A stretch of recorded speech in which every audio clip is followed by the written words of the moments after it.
Totoo to? Ano yan? Gift sa akin yung binila ko ng bracelet na black eh.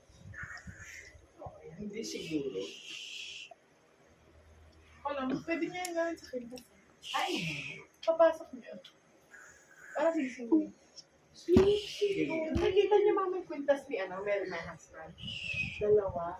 Hindi niya nakikita. Ang suot niya. Ganda-ganda. Yung parang siyang ganun eh. Pero pintas.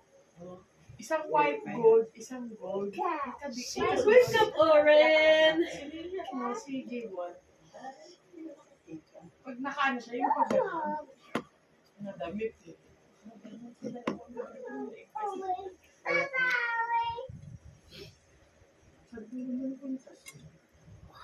Hindi lang magkapantay. Yung mga isang sa mahaba. Pero parang yung lumalapan. Ay lumalapan. Ito ako kay Aglos eh. Sabi niya nung magme-makeup siya bago siya pumunta doon sa okasyon.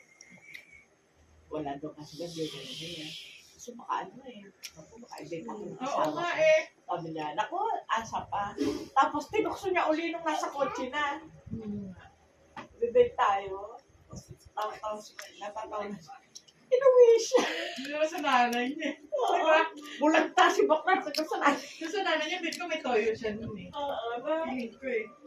Hindi ko pa napanood. Sawa ako si Bakrat. Nakailang sabi na baka i-date ko pa. Akala ko naman doon sa pangalawa, yung mag-date na sila, hindi pa. Bago umuwi, hindi pa rin. Si Kids nonchalant eh, no?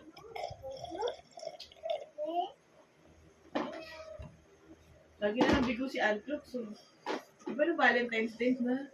Sabi niya rin, no? Oo. Hindi na baka malagyan coffee mo. Sige, binigyan ako, servisyo.